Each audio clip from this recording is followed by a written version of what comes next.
आपकी हिंदी टीचर पूनम सैनी। आज मैं आपको बसंत पाठ के भाग 2 का पार्ट 3 पढ़ाऊंगी। पाठ का नाम है हिमालय की बेटियां। इस पाठ का मैं आज आपको सारांश कराऊंगी, तो सभी बच्चे ध्यान से देखेंगे और सुनेंगे।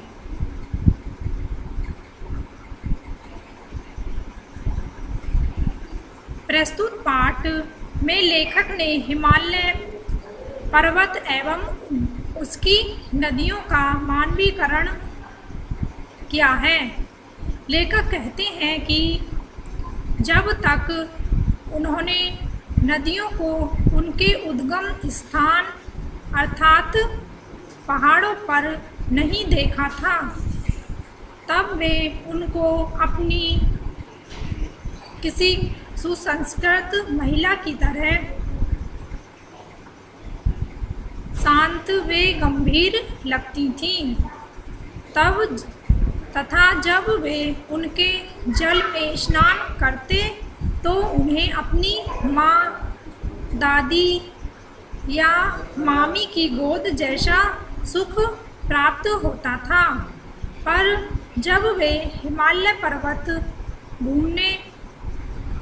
घूमे तो उन्हें वहाँ नदियों का अलग ही रूप देखने को मिला।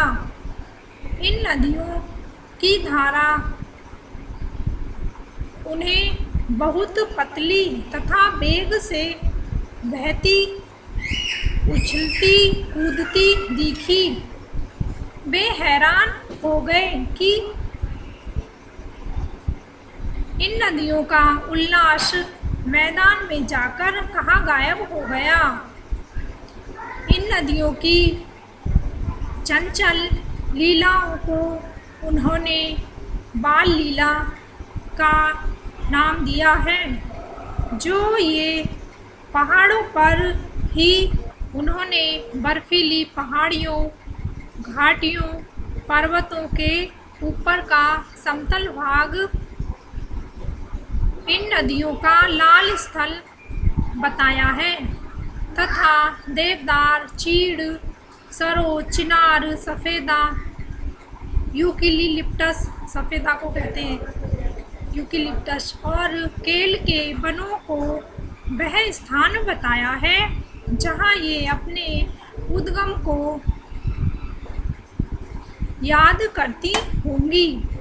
वे कहते हैं कि जिस प्रकार एक पिता अपनी पुत्री के लिए चिंतित रहता है, उसी प्रकार हिमालय भी अपनी बेटियों यानी नदियों के लिए चिंतित रहता होगा, पर वह इस चिंता को कभी व्यस्त नहीं करता। वह सदा मौन रहता है। अगले भाग में लेखक ने बताया है कि इन नदियों का निर्माणकर्ता और कोई नहीं, स्वयं हिमालय पर्वत ही है, जिसके हिमकर्णों ने पिघलकर जल का रूप ले लिया है। नदियों को नदी व महानदों रूप प्रदान किया है। लेखक ने यहाँ प्रमुखतः सिंधु व ब्रह्मपुत्र महानदों तथा रावी, सतलुज, ब्यास, चनाब, झेलम, काबुल, कुंभा, कपिशा, गंगा, यमुना, सरयू, गंडक, कोसी आदि छोटी बड़ी नदियों का जिक्र किया है। वे विस्मय से कहते हैं कि जिन्होंने नदियों को मैदानों में देखा है, वे इनके इस वाल रूप की कल्पना भी नहीं कर सकते जो ये पहाड़ों में दिखाती हैं। वे समुद्र के भाग्य की सराहना करते हैं, जिसे इन श्रेष्ठ नदियों का हाथ थामने का सौभाग्य प्राप्त हुआ है। वे बेझिझक हो हिमालय को नदियों का पिता होने के नाते समुद्र का ससुर, वे समुद्र को हिमालय का दामाद कहते हैं। अंत में उन्होंने बताया कि प्राचीन काल से ही मानवीकरण की यह प्रथा चली आ रही है। महाकवि कालिदास ने अपने महाकाव्य मेघदूत में मेघ अर्थात रण कर उसे यक्ष का दूत बनाया था तथा उसके हाथों यक्षिणी यक्ष की प्रेमिका के लिए संदेश भेजा था। उन्होंने बादल से बेतवा नदी को अपने प्रेम का प्रतिदान देने की बात कही थी।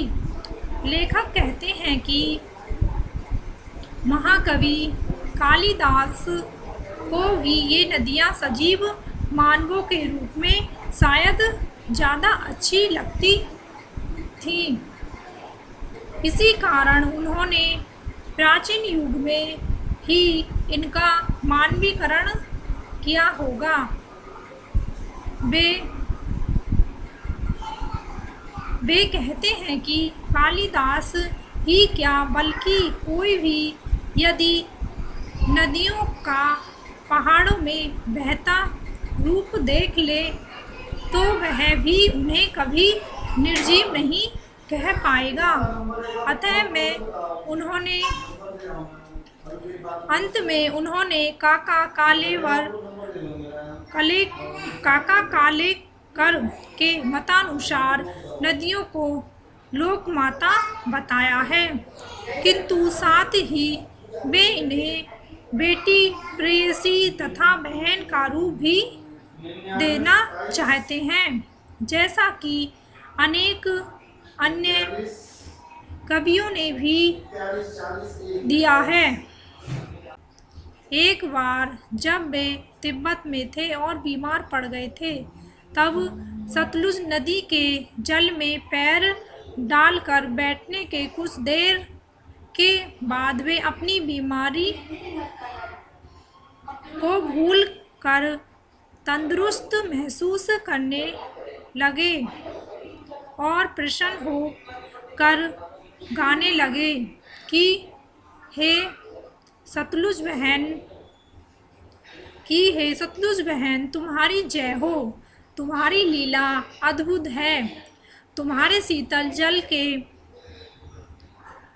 स्पर्श से ही मेरा मन प्रसन्न हो गया, बेखुमारी दूर हो गई। मैं तुम्हारे आगे नतमस्तक हूँ। तुम हिमालय की बेटी हो तथा वे तुम्हारे पिता हैं।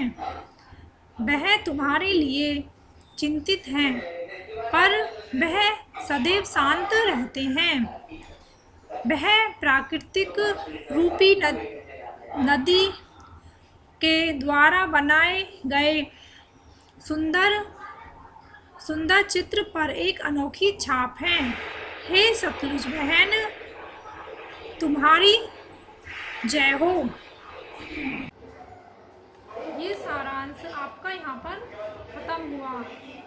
आज इस सारांश को सभी बच्चे ध्यान से सुनेंगे और समझेंगे। धन्यवाद।